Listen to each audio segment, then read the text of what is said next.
Hi, good morning, everyone. I think we shall start now. So I'll be your host today. I'll be the presenter today. So I'm Rajdeep. I'm the co-founder and CEO of ReWiser. And for today's webinar, we are going to talk about SATs, ACTs, and AP exams. I'm sure a lot of you must have already heard about SATs and ACTs. AP might be a slightly new thing for few parents. So we'll walk you through each of them. And these are the topics that we are going to cover in today's webinar. So the first thing that we want to cover here is, what are these exams, right? SATs, ACTs, APs.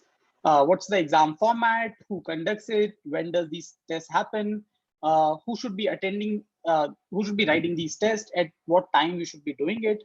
What is the importance of doing this test? We'll be covering about the timeline with regards to your entire application planning. When should you be doing this test? What are the countries that accept SATs and ACTs exams or their scores? What are the colleges in India which accept SAT scores? So we are also talking about that. We'll talk about our recommended timelines and pedagogy that we follow at ReWiser. In between, which is a very, very critical factor here that we are going to cover in today's presentation, is also about the latest changes in the SAT. So with that, I think we have most of the participants here already. So the format of this presentation is pretty straightforward. So I'm going to talk about all these topics that we have just discussed for the first about 35 to 40 minutes. And then we will leave the last 15-20 minutes for the Q&A session. However, if in case you have any questions while we are doing this presentation, please feel free to put your question on the chat in the chat box, and we will take up all these questions towards the end of the presentation, right? So at any point of time, if you have any question, we will not be taking up the question then and there itself, but at the end, we will be taking up all the questions, right? So we have kept separate time for the Q&As. So please stick around until the last so that, if you have questions, we can answer those, right? With that, let me, start with the presentation. So at ReWiser, we are a high school support company which has helped students worldwide to achieve their academic goals. We largely focus for students from grade 9 to grade 12. I know in today's presentation, we also have students from grade 8. So we predominantly have students from grade 8, 9, 10th, and 11th. Our areas of expertise that we largely take care of. So we have two areas. One is the test prep and another one is academic tutoring. In the test prep segment, we help students to prepare for SATs, ACTs, and PSAT exams. And then on the other hand, we also help students to prepare for AP exams, which is nothing but the advanced placement test. And then we have separate vertical altogether, which is in the academic tutoring space for your IGCSE, IBAS, A-level subject tutoring, right? So we have been in the market for last 5+ years. We have catered to about 3,000, rather 3,500 odd students in the last 5.5 years. We are currently catering to about 12+ cities across India and about 6+ countries across the world. That is what we have achieved so far. Moving on to the exams, right? What are SATs, ACTs? So these are basically the standardized tests for undergrad applicants, right? So if you want to apply for undergraduation, these are the exams that you might have to write depending on what geography, what countries you wish to apply to. They are needed by most of the 4-year colleges. When I say most, there is a reason there. And a lot of people must be aware that there are two important terms that you will hear in the market, right? Which is test optional and test blind, right? And I'll probably spend a minute to explain this. So what is test optional? So any college, when you're applying, and if it says we are test optional, that means if in case you have done the SAT or ACT, please submit your score. If in case you have not done it, you can skip that particular score, right? This is called test optional. And then there is another term, which is test blind. Now, the universities which says we are test blind, that basically means they will not give you an option to submit your SAT or the ACT score, irrespective of whether you have done it or not, right? So that's a difference between these two terms. Now, this test option has become very, very, popular in the last 2 years, 2.5 years while we were in this pandemic phase, because, what was happening in a lot of countries, SAT or ACT, the organization which conducts the exam were not able to conduct these exams. And hence, because of that, what happened, they said, hey, you know what, we will go test optional because we want to give fair chance to everybody, irrespective of what strata you come from, what country you come from, what geography you come from, right? And hence they went test optional. However, last week itself, colleges started moving from test optional to test mandate. MIT is the first college which has moved from SAT mandatory requirement last week itself, and we expect more colleges to follow. It basically helps colleges to determine your preparedness level for your college level work, whether you are ready to kind of handle the college level workload. It's a general aptitude test in English and maths, which basically tests all the contents and concepts that you have covered, mostly up until grade 10th level. Mandatory for most of the US colleges. However, it also helps in many other geographies. Now, what are those geographies? Singapore, Australia, Hong Kong. So these are a few other places. India, obviously. These are a few other places where your SATs or ACT scores are also applicable. Though it may not be mandatory there, even Canada to add so, though it may not be mandatory there, but I think it's a good to do requirement. They always give you an option to submit the scores. And if you submit it, even if it is not affecting your college application in terms of your admission, it will definitely affect basically the scholarship part if in case they decide to give you any, right? And hence it's recommended to go ahead and submit your ST or ACT scores. With that, let me deep dive into the two tests and talk about the differences between the two, right? SAT is an exam which is conducted by an organization called College Board. ACT, on the other hand, is conducted by act.org. These are two different companies which are conducting these two different exams. Now, a lot of parents have this question, do we need to write both or one? So my answer is you have to pick only one, but you have to pick the one which you think, which the child think they are good at, right? Now, SAT happens 5 times a year, which is in the month of March, May, August, October, and December. ACT, on the other hand, happens 7 times a year, which is in the month of Feb, April, June, July, September, October, and December. The other major difference between the two tests is SAT is a pen and paper test. You have to go to a center, you'll be given the test paper and you have to write the exam. ACT, on the other hand, is an online exam. You still have to go to the center. However, the test will happen online in their system. So you have to basically attempt the exam online in their system and not in your systems. With regards to the duration, the length of the test, SAT is a 3-hour long test. ACT, on the other hand, is a 3-hour, 40-minute test.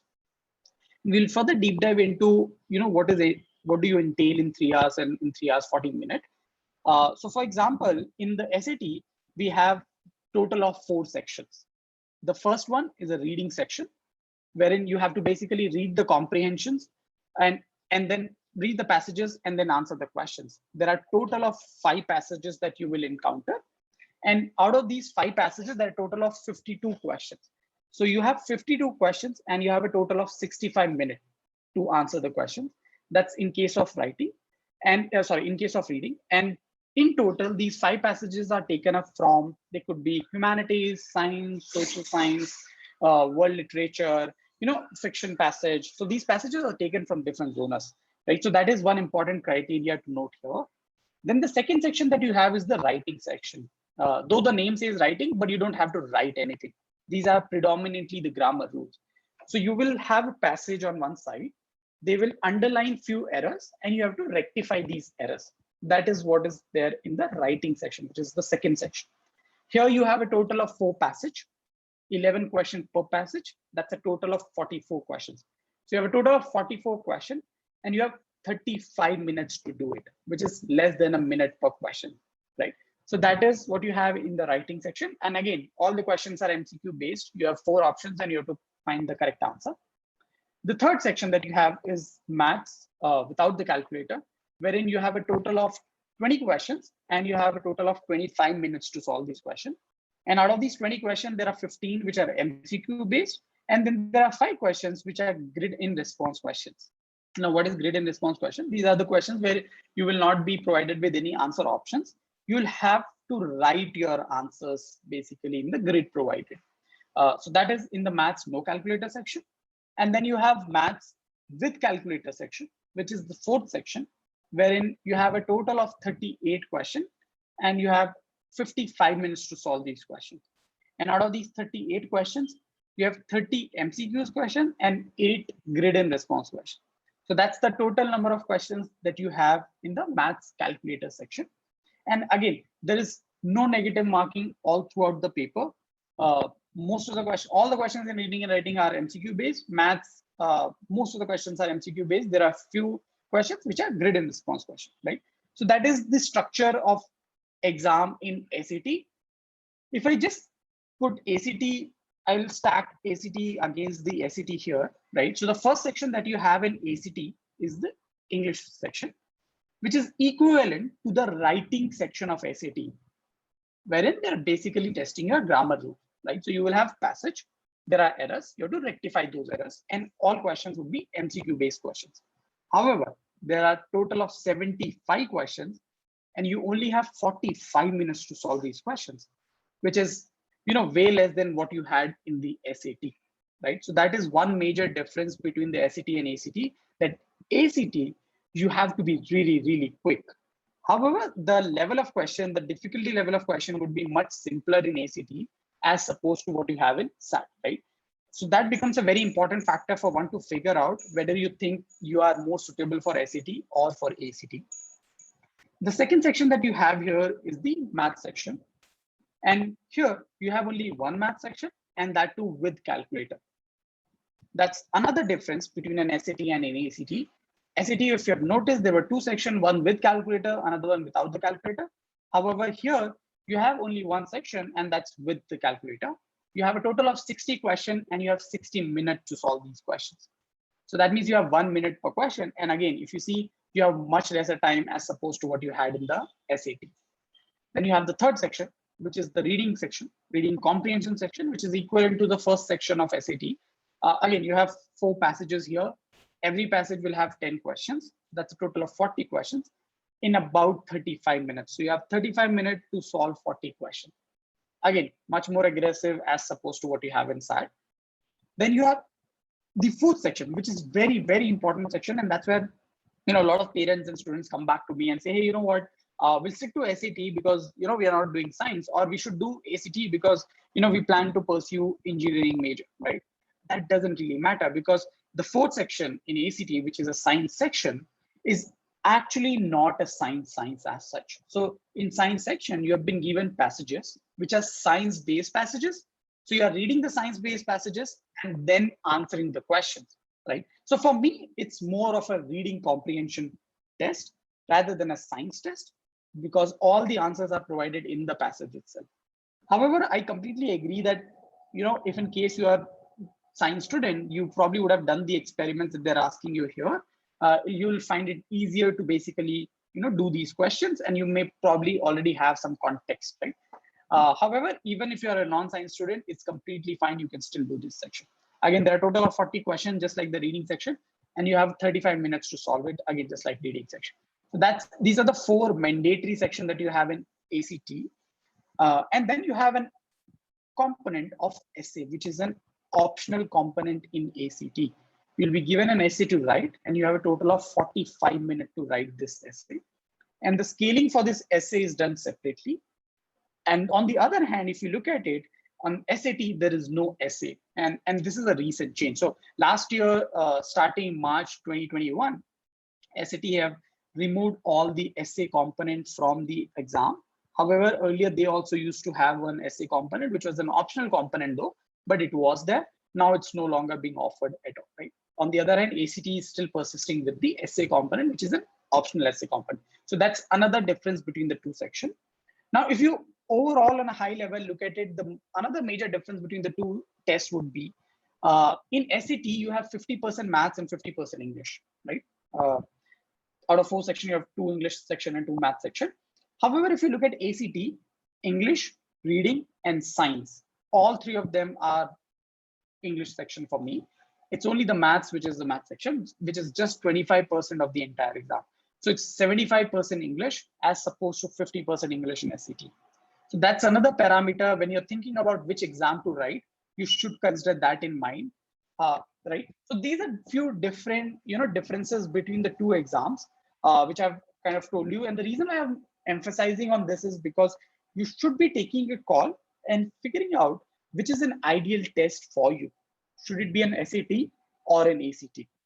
And in my opinion, the best way to figure that out is not just by going through or understanding this, but also by writing the diagnostic test.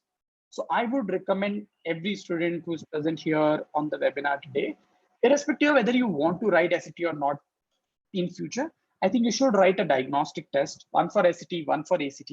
It'll help you to understand, what this exam is, what kind of questions, where do I stand, right? And let's say if you are at a certain score and you want to reach to a certain score, you know what is the delta that you have to bridge, and you start working in that direction, right? And that could be different for different students. For 8th grade student, the prep could be very, very different. For 9th grade student, the prep could be different. The 10th grade student prep could be different, right? When I say that, I'll take an example of reading, right? For an 8th or a 9th grade student, you have enough time to write your SAT. In that case, I would recommend you to go back and start reading a lot of articles, right? So you should pick up Wall Street Journal, Washington Post, should start reading articles from these places, because that will help you to improve your reading comprehension section per se, right? The last pointer, which is also there here, is how they both are being scored. SAT is scored out of 1600 point, wherein 800 is English and 800 is maths. And out of 800 in English, it's further subdivided into 400 for reading and 400 for writing. So 400 reading, 400 writing, 800 maths, that's 1600 in total. That's for the SAT. On the other hand, if you look at ACT, the maximum score that you can get is 36. Every section here, which is English, math, reading, and science, is scored out of 36 points. And then the average of the 4 is found out. Based on that, your overall score gets decided. So that's how the scoring works in ACT, which is different from the SAT, right?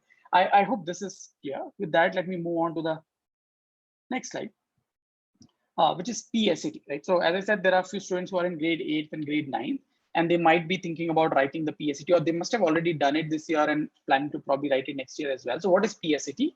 PSAT is nothing but for me, it's a preliminary or a practice SAT, right? It's a shortened and a simplified version of the SAT. You still have all the sections that you had seen in the SAT. However, they might be, the Italy version of the entire test, right? A slightly shorter version, right?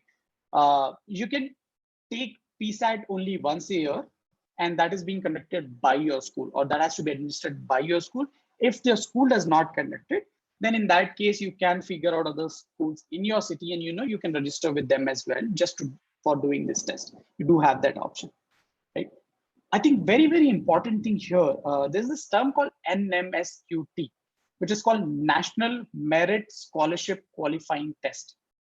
If in case the child is a US citizen, in that case, you should be doing PSAT in grade 11, when the student is in grade 11, because that's also considered as under NMSQT, which is for your scholarship test, right? So all the students who are US citizens, they should do PSAT in grade 11 itself, irrespective of whether you've done your SAT or not.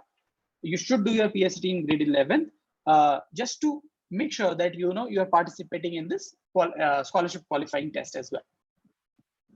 Now, how are these two tests different? I'll quickly take that as well here. As I said, you have all the 4 sections. The only difference is it's a slightly shorter test. In reading, you have, instead of 52 questions, you have 47 questions. And instead of 65 minutes, you have 60 minutes. Scaling also changes. Now, the maximum that you can score in English put together is 760 points. Writing, on the other hand, you have total of 44 questions earlier and in SAT, and you have 44 in PSAT as well. So there's no change in terms of writing section. Then you have maths, no calculator. Here, instead of 20 questions, you only have 17 questions, and you have 25 minutes to solve it.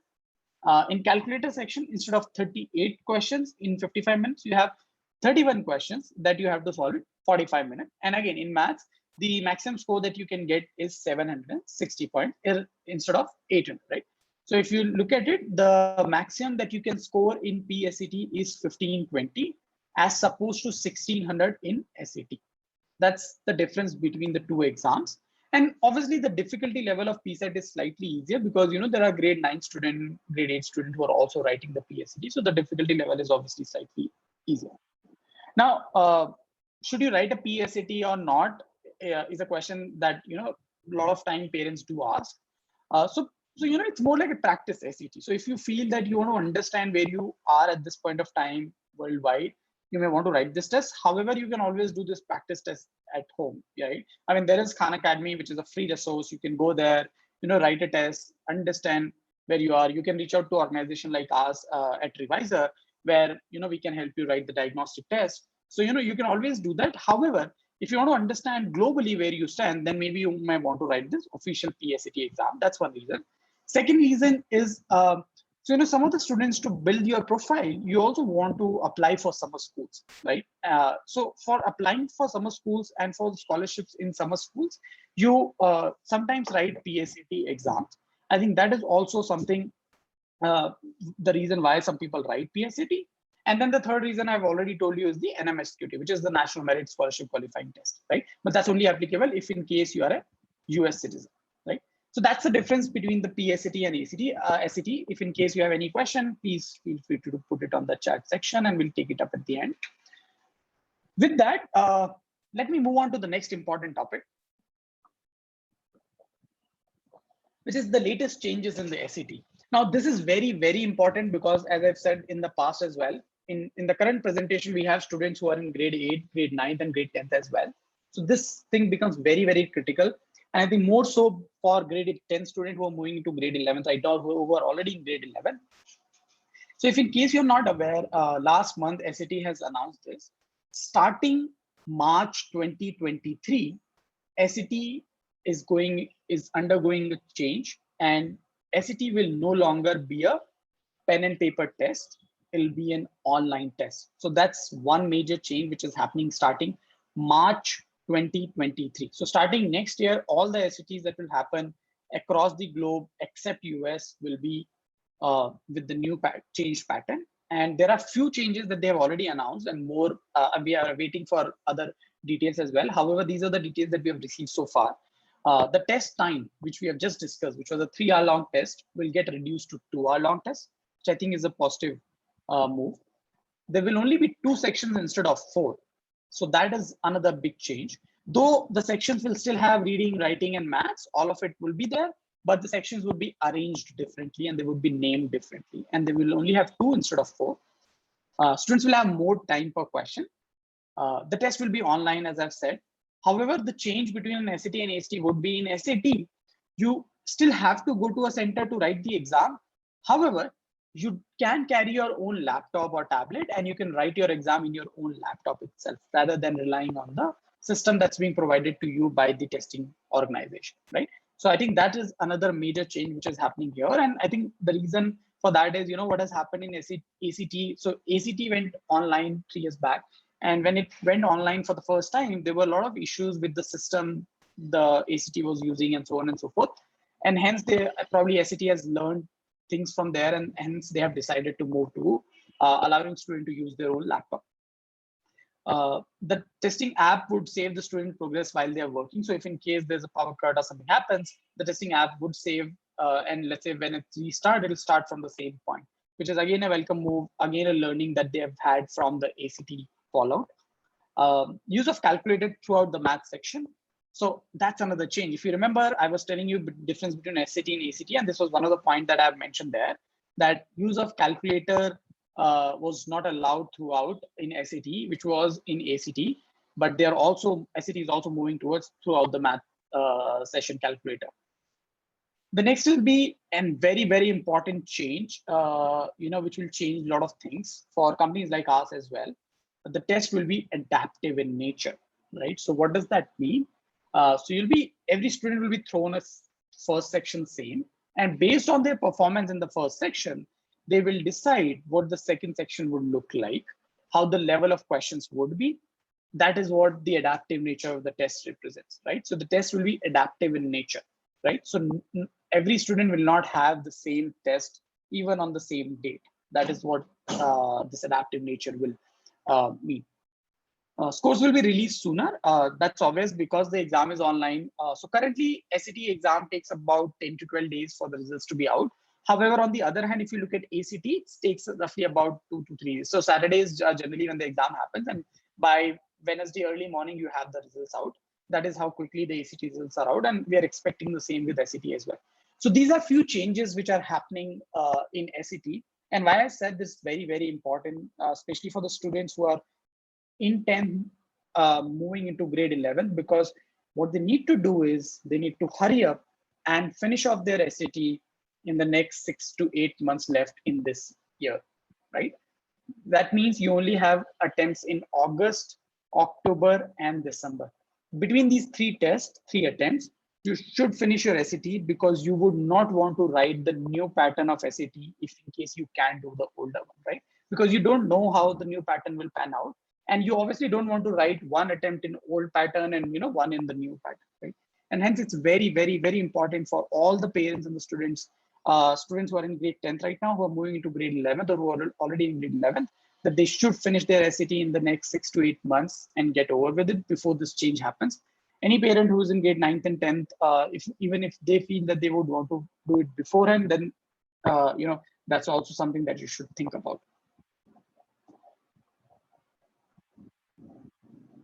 Great. With that, let me move on to the next one, which is the advanced placement. So we have covered about SATs, we have covered about ACTs, we have covered about AP exams. If there are any questions, please put it on the chat section, and as I said, we will be taking it up at the end. The next exam, which is very, very important again, is an advanced placement exam. I'm not sure how many of you are aware. So 3 years up until 2 years back, when SAT said there will not be any essay section, they also did another announcement, wherein there used to be something called subject SATs for maths, for physics, for chemistry, for bio, to showcase your strength in a particular subject, right? However, last year when SAT announced that they will no longer be offering SAT with essay, they also did another announcement where they said you will not have any more subject SATs. So as College Board, as an organization, have stopped offering subject SATs starting last year. And hence, what happened, the importance of this particular exam, which is advanced placement exam, has increased many folds in the last 1 year. And we can see the difference in terms of the enrollments, registrations, and so on in the last 1 year. Now, what is this, right? So just like we are doing IGCSE, IB, A level, CBSE, ICSE, State Board, these are different curriculums, right? Just like that, AP is another curriculum which is followed in US by a lot of these schools, right? So it's a curriculum in itself. Then why do we in India should write the exam? There are various reasons why people write the exam. First of all, I think what we need to understand is it's a college level exam. It tests your college level understanding. And you test this while you are still in the high school. And there are various reasons why you do this exam, right? One of the major reason is you want to stand out in the college admissions, right? So you want to strengthen your profile, and you want to showcase to the college, say, hey, you know what, I'm better than a lot of my peers because I have done this as well, right? This doing a particular exam for a particular subject in advanced placement and showcase your strength in that particular subject. So you want to write it to strengthen your application for your admissions. Second, you also want to write it to earn college credit. This is very important again. So AP placement course gives you credits while you are in India. For example, if in case so there's an exam called AP calculus, right? So if you write AP calculus, let's say BC, you will get 8 credits if in case you are able to score 5 on 5 in AP. Now, I'm sure you are aware when you go to US, it works on a credit system. You have to get certain number of credits to get the degree, right? So if you actually get 5 on 5 in AP calculus AB, you already get 8 credits while you are in India. Now, how does that help? It helps two ways. One is obviously you are saving cost, because in US, you're paying for every credit that you're earning. However, you have already earned 8 credits, so you are not paying for those credits. Secondly, you can skip the course that you were supposed to do in your first year of college in US. For example, let's say, as I will take again the same example. If you do AP calculus BC, you get 8 credits, great, you save money. But at the same point of time, if you are aware, any degree that you do in US in your first semester, second semester, and third semester, I would almost 80% of the degrees, you have maths in the first 3 semesters. If you actually do calculus calculus BC, AP calculus BC, and you get 5 on 5, you can actually skip all the 3 courses because you already have credits for these, right? So that is how it helps. You can skip the introductory level classes. So it helps save cost. On the other hand, it also helps you save time because since you have already done these courses, you don't have to do these courses again. In addition to this, either you can take some other courses, or in the beginning you can uh, keep having less courses so that it gives you more time to get adjusted to the new environment, new country, and so right. So that is another advantage why people write AP.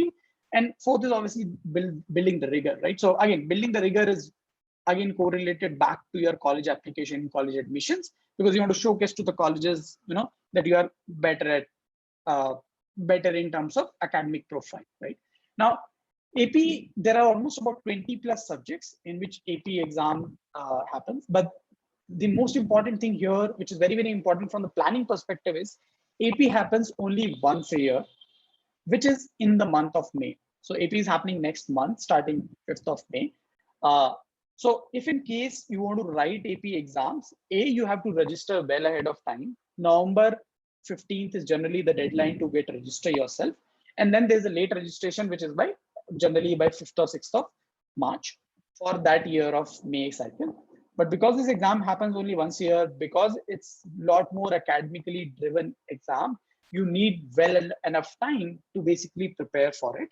There are multiple subjects in which AP happens: calculus, statistics, physics, chemistry, bio, macroeconomics, computer science, psychology, history.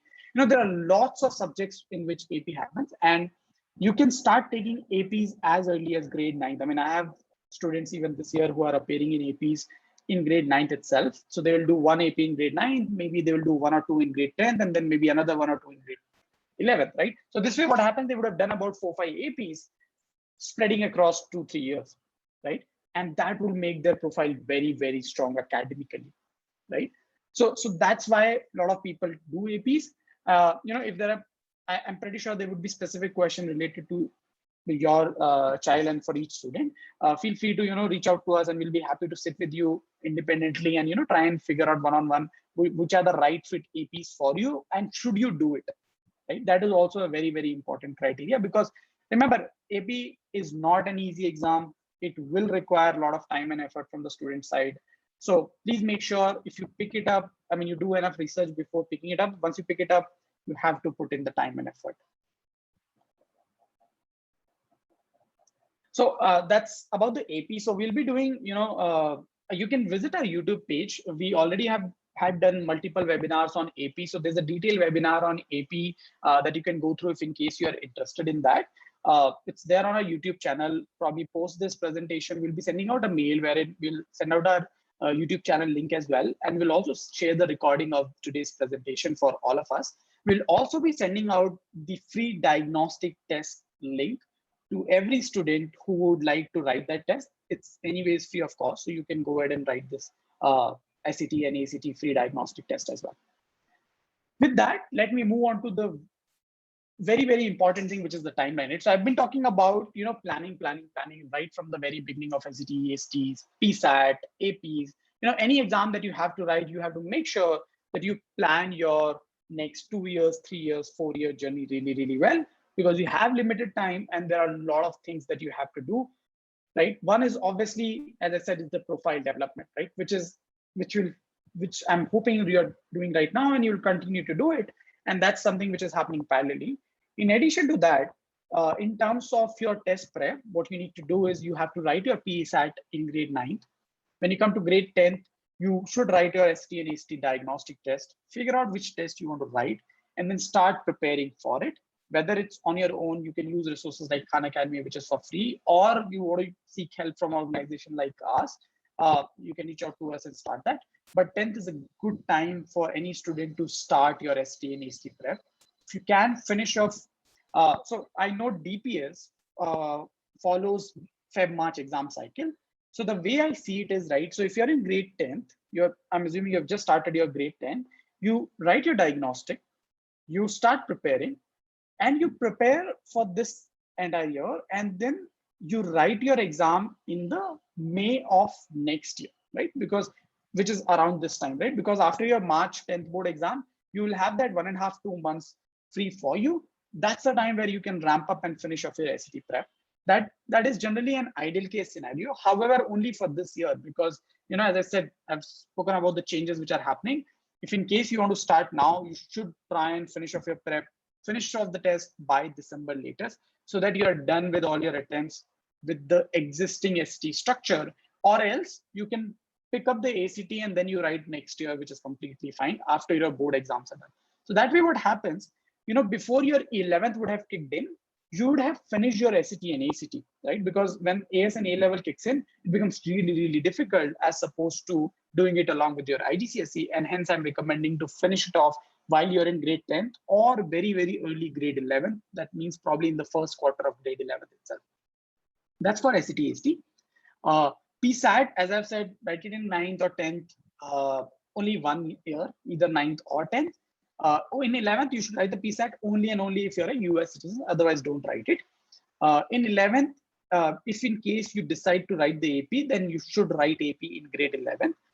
You can also write it in grade 12. What do I mean by grade 12? After you're done with your college application, after you're done with your 12th board exams, you can actually write your APs even after that. But remember, if you're writing your AP exams after your 12th is done, you're predominantly doing it only for college credits, not for your college application, because you already have your college results by this time, right?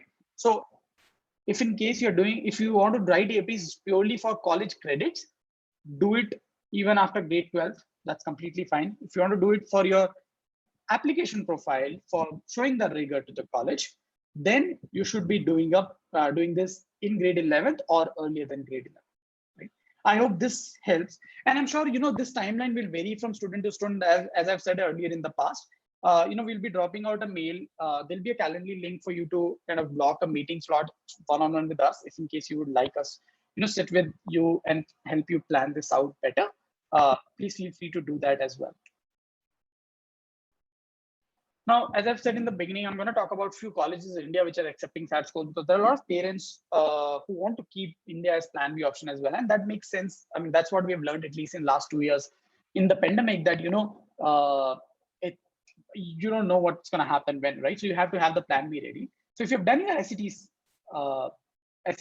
you can also apply to various colleges in India, and few of the top ones are being listed here. So Ashoka, Azim Premji, Flame, Priya, Manav Rachna, Plaksha, Sivnadar. These are few of the universities. So there are almost about, as we're talking, this list is increasing. There are almost about 40 plus universities now across India which are accepting SAT scores for their admission. You would not want to write a separate test for Ashoka, separate for Azim Premji, separate for Flame. Instead of that, you write one exam and then you submit the score for all of these universities. They obviously have their own exams as well. If you don't know how to write SAT, you can do that also. However, it says that SAT is becoming more universal, and you can, with one test, you can apply to many universities, right? So that's also another factor. Now, coming to our pedagogy in terms of at ReWiser, how do we kind of help students prepare for these exams? We divide our pedagogy, or we say that, our program is divided into 4 pillars: phase 0, 1, 2, and 3. Phase 0 is about doing a diagnostic test, right? As I said, I've laid a lot of emphasis on writing this. You write an SAT diagnostic, you write an ACT diagnostic, see where you are. This will help us to understand where you are. This will help you to understand where you are. It will help you to figure out where you want to reach and what is the delta. So that is first step for us. Then we move to phase 1. Phase 1 is the classroom training, wherein you would be going through almost about 40 to 50 hours of classes for reading, writing, and math. This is the point where you're learning new concepts. And then there are assignments pertaining to each class. So you're learning and you're applying through the assignments. So if you're doing a 2-hour class, you have 2 hours of assignments that you also need to finish. After you're done with that, you have to update all your scores on the score tracker. Then you move to phase 2. After you have mastered your concepts, you move to phase 2. That's the point where we assign a dedicated mentor to every student. This mentor will look at all of their scores from phase 1 assignments, and based on that, figure out the areas of improvement and areas where the child is already doing well. And for the areas of improvement, this mentor will suggest what the child has to do in order to improve for that particular area or particular section. And this is the time, this is the place where students would be doing a lot of sectional tests, right? Once that gets over, we move to last phase, which is phase 3, wherein you do full-length test. And this is the point where the student will be doing at least about 10 to 15 full tests before they write their final exam. And every test that they write, they get a detailed report analysis saying what areas they need to work well, what areas they need to improve. All of that will continue to happen, and the mentor will continue to provide them the support and give them the guidance in terms of what they need to do to improve their scores, right? So they're doing concept mastery. Phase 0 is diagnostic. You diagnose where you are. Phase 1, concept mastery. Phase 2 is where you're trying to improve your speed and accuracy. And phase 3 is where you are, testing your endurance as well, because ultimately you have to sit for 3 hours, and it's not easy for students nowadays to sit for 3 hours and do an exam. So that's how we do. There are different modules here. Whatever I've just explained to you is a full training program wherein you do classroom training, assignments, section tests, mock tests, and everything. However, we also have certain other plans. For example, SCTST study plan is something that we also have, wherein you don't do phase 0, phase 1, which is the classes. You only do phase 2 and phase 3, and this is good for the student who's already ready, who feels they can do it on their own. They already have the concept. They just need material from our side. They only need structure. Those kind of students can also opt for this sort of program.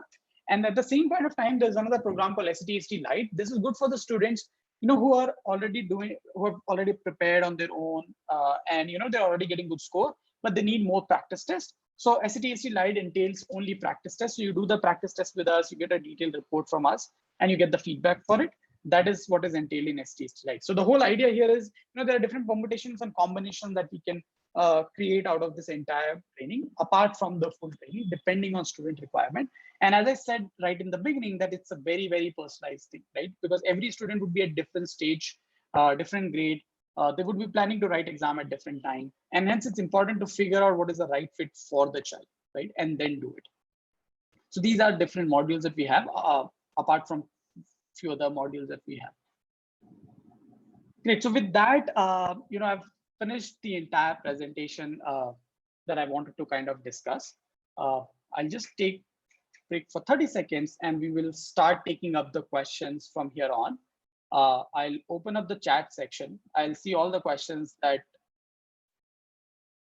I'll see all the questions which are coming up here in the chat section. If in case there are more questions, please feel free to put it on the chat section. Now, even if you want to unmute yourself and ask any question, that's also completely fine.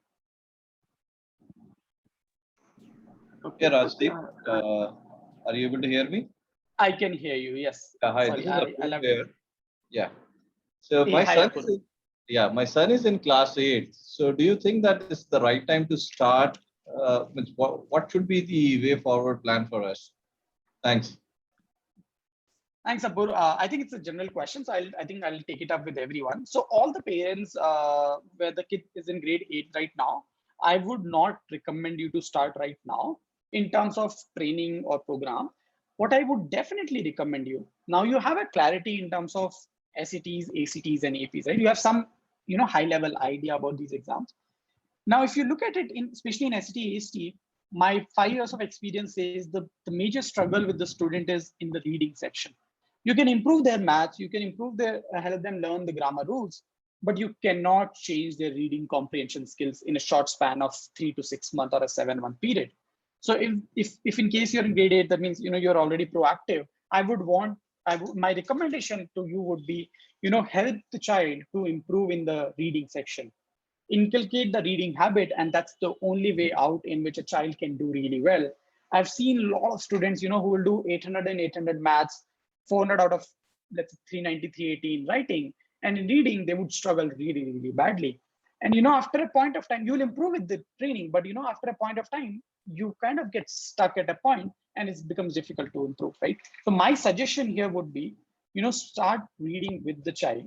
And, I know it will be really difficult to start from, picking up any particular book and so on. I would say just one article a day, right? Economics Time, Washington Journal, Washington Post, Wall Street Journal, pick up any of these, pick one article a day, it's not more than 10-15 minute read, and discuss it among the family, right? So he can give his perspective. You can probably give your perspective about that passage. It'll help him to, start understanding the author's perspective and author's viewpoint as well. So I think that is what I would recommend in the next 1 year. If you're able to do that, even if you're able to do about 100-150 passages with him, I think that will help him indirectly a lot more in the English in general, plus also in the SAT. I think that is one thing which I would recommend. With regards to the AP, I think second thing that I would also recommend is for the APs, I think you can also think about next year when he gets into grade, grade 9, if there's any particular AP that he thinks he has interest. So I've had students, let's say there are a few students who have, out of curiosity, they have a lot of interest in computer science, right? So they might be doing some particular language and so on. In that case, they go ahead and write an AP for that particular subject, or let's say psych, or let's say microeconomics or macroeconomics. Again, that will all depend on student to student. It's a very, very personal thing. It's not a general advice, but next 1 year, you can figure it out and see, are there any subjects where he is interested in, which he or she is interested in, and which they could probably go ahead and write the first AP next year. So that could be another suggestion. Yeah, I hope that answers the question. Yeah, definitely. Thank you so much.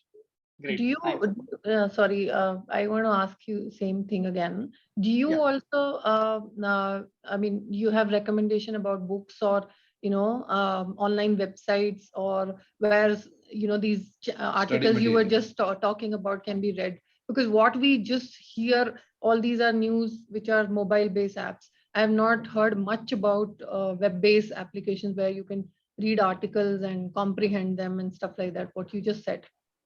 So the Washington Post, Wall Street Journal, they all have web apps. Okay. You can read it on the system, on the tablet. No need to install any app or anything. That is one. Second is also, so, when we will send you a mail after this presentation, we will also attach a list of books, right? Sure. So grade wise, there's a list of books, though it's, it's a very exhaustive list, and I know it's become difficult. The reason why I talked about this, essay strategies, I was talking to one parent yesterday, and, he said that, as if it's difficult for him to start the book, and, he gets demotivated. He'll read a couple of pages and then it's not happening, right? So, what happens? We believe we all need small success to kind of get that high, right? So basically, if you start reading those articles, you're starting something, you're ending something. With books, the challenge is you start something, it might take 15 days, a month to finish the book, right? So you get that, feeling of satisfaction of doing something is very, very late, right? And, we are living in this world of instant gratification. And hence I'm saying start with the passage, start with one article a day, that would help. With regards to practices, sorry, whoever has asked that question, with regards to practice, you can also look at Khan Academy. It's a very, very good resource. It's a free resource. You can visit Khan Academy, and there, you can practice a couple of passages. But right in the beginning, I would recommend maybe just read the passages. You don't even have to attempt any set of questions. Just try and understand the passages. Great. Thanks, Rajdeep. Welcome. Okay, I will go back to the question. I have few here in the chat section. Okay, how many years is the SAT results valid till? Example, if taken in 10th grade, will it only be valid for the next 2 years? Thanks for that question. I forgot to mention that the scores are valid for 5 years. So you don't have to worry at all about the exam validity. So even if you write it in 9th grade, 10th grade, 8th grade, it's still valid. So yeah, no problem on that aspect. Be it SAT, be it ACT, everything is valid for 5 years. Next question I have here, in ACT, does your choice of doing or not doing the essay affect the time per question? If so, how much of an advantage is it in terms of time by not doing the essay?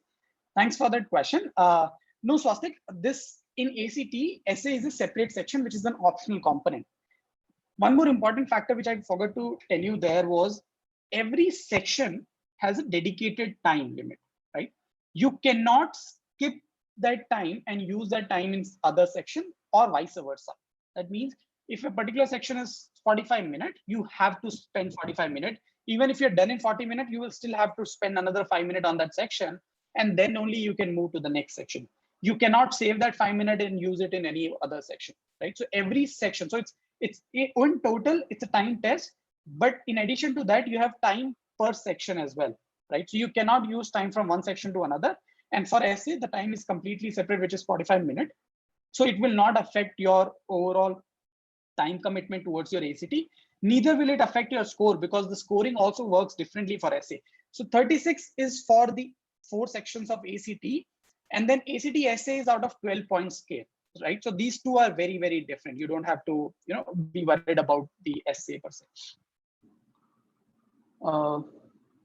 Next question I have from Isha here. So can you please explain the ST and ACT test paper explanation? You were saying the certain question for each component and etc. Okay, I think ST test paper explanations. I'm not very clear on that question, Isha. If you can maybe elaborate on that, I can probably help. However, what I've understood, so we'll be sharing this presentation back again because I think it was a long discussion where we talked about all the different sections. We'll be sharing this presentation. We'll also be sharing a brochure with you that will have list of each and every section along with the type of question that you encounter in the exam, right? And also the diagnostic test link, right? So why don't you, Isha, go ahead, register yourself on the platform, attempt these tests. It's anyways a free of cost test, and see where you stand. It'll also give you an understanding in terms of what these tests are, what kind of questions are there. I hope that's what you are looking for, right? Next, I have another question from Shreya. Sir, you said that in 9th we can start with PSAT prep. Is there anything else we can start within 9 to improve our performance in the next few years? I think I have already answered this question. I think reading is definitely something that you should start, whether you're in grade 8 or grade 9. I think you should definitely start on that, and that will help you in the long run, be it SAT or ACT both. And the second thing that you can also think about is the AP, right? So if you're already in grade 9, that means next year May the student would be in grade 10. You can actually write and prepare for the AP exam this year. You can think of writing maybe, if not 2, maybe 1 AP this year, right? So because grade 9 is a slightly easier curriculum to go through because you're doing 9th and 10th IGCSE. So I would recommend try and see if you can target of doing 1 AP exam. I think that would really help you. Next, I have another question. How many years is the SAT result? Okay, I think I've taken this question. Next, I have another question. Is the essay part of ACT also out of 36 and then it is including the average? Yeah, I guess, Tashi, I've answered this question. I'll repeat the answer again. 36 score is for the 4 section, which is reading, English, maths, reading, and science. And then essay is separated, evaluated separately, which is on a scale of 1 to 12. So it does not affect your overall score at all.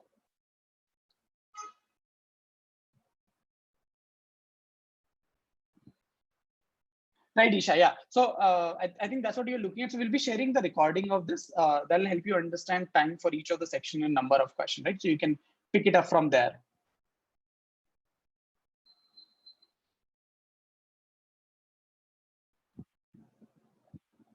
Good. These are the questions that I can see right now. Okay, I got another question. So if you take the essay, the exam is out of 36 only or 48? No, Tashi, the exam is out of 36, right? So you will get, let's say, 32 out of 36, which is your ACT score, and your essay score is out of 12 points. So you don't merge, you don't make it out of 48. 36 is separate, 12 is separate. You'll get your 36 score in about 4 days time, but out of 12, it'll take you about 15 days because that gets evaluated manually. The essay gets evaluated manually. So that takes its own time.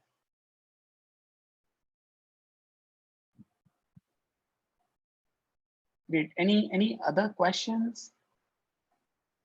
While we are waiting for the question, I would like to thank Kriti Bhatia ma'am for giving us this opportunity, for presenting to all the students from grade 9, 10th, and 11th, and 8th as well, and the parents who are probably interested in this topic. And I thanks to each and everyone here. I think we had a decent participation here, who have attended, on Saturday morning this presentation, and I hope you guys would have gotten some amount of information which you can probably use going forward. As I said in the past, if there are more questions, feel free to reach out to us on this number, which is already mentioned on my screen. And we will also be sending out a mailer to each one of you after this presentation is over, wherein we will be sharing this recording if in case you want to go through it again. If you want to share it with any of your friends, I know there are other parents who have not been able to join. If you want to share it with them, please feel free to do that. I got another question here from Shreya. Sir, if you want to start taking classes, courses with ReWiser, how do we do that? So Shreya, I think we have noted down your name. Sharath from Sharath will reach out to you. He's there on the presentation right now. We'll reach out to you in some time. We'll discuss it with you. We'll tell you how the program works, when are we starting, what is the right time for you to start, and so on and so forth. That's how you start. Yeah.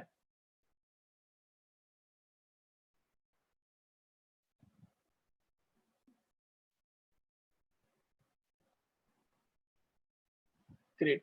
Maybe we'll wait for another 1 or 2 minutes in case we have any more questions.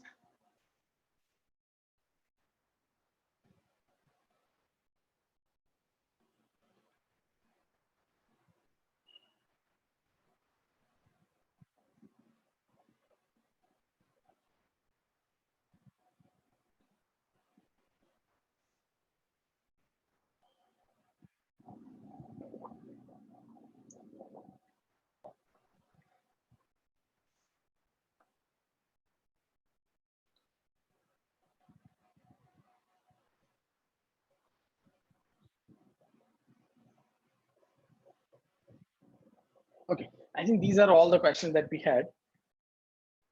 Great. Thank you, everyone. Thanks. Okay, I got one question. I'll take this up. Now with subject ST is discontinued, how much you pretends on do APs, do AP carry for college admissions? No problem. Sorry, Anshu. Yeah. How much importance do AP carry for college admission? Great question, Anshu. And so for me, AP is an exam that you should only write if your school academics are good, right? If you're already at 80, 85, 90%, then it would make sense for you to do an AP exam. If you are at 60, 70%, 75%, I would not recommend you to do an AP exam, right? In terms of priority wise, if you look at it, it's always your school academics, right? Your school performance, your school grade have to be really, really top notch. And then comes your test prep, which is ST or ST, and then comes your AP, right? AP is a good to do thing, not must to do things. AP is if in case you feel, you want to strengthen your profile in the academic side, right? If you are one of those who, who's doing really, really well in one particular sports, then you might want to focus there and not look at APs because, that's where your profile is focused towards, right? However, if you feel that, you don't have any solid sports or any solid extracurricular activities to showcase, you want to strengthen your profile in the academic domain, then AP becomes a lot more critical, right? Because you want to showcase as many things as possible, right? And that could include AP, that could include Olympiads, that could include your school academics. These are all the reasons, if in case you're building your profile towards academics, that you want to write more and more APs. However, never ever do this compromising your school academics grade. That is the most important thing in your college application profile. Always remember that if in case the objective is just to do it to save cost, we can always do it after grade 12. After you get your admissions, you have those 2 months time. The child would have already gone through all of this content in school. They can do it on their own easily. If it's purely for credits, college credits, please do it after 12th, after everything is done. That's what I would recommend. But yes, obviously, because subject STs are not there, we have seen the demand skyrocketing in the last 1 year. Because earlier they at least had something to showcase their subject capabilities, because ST is a general exam, right? HT is a general exam. Because now there are no subject STs. So just to showcase that I'm good at maths, some people actually also write AP exam. For example, for some reason in grade 10th, you could not do well, right? In some of our student cases, there were no exam that happened, and the predictor was not as good as what they were thinking, or because of some medical reason they could not do well. Now you want to overcome that and showcase to the college saying, hey, you know what, my math is not bad. Here is my AP score. I got 515. It's just that I couldn't do well in that particular test because of an XYZ reason, right? So it will also help you to justify of you not being able to do well in a particular test in a particular grade by showcasing your AP score. So that's also one of the reasons why some people do it. That's a very useful perspective. Thank you. Thanks, Anshu.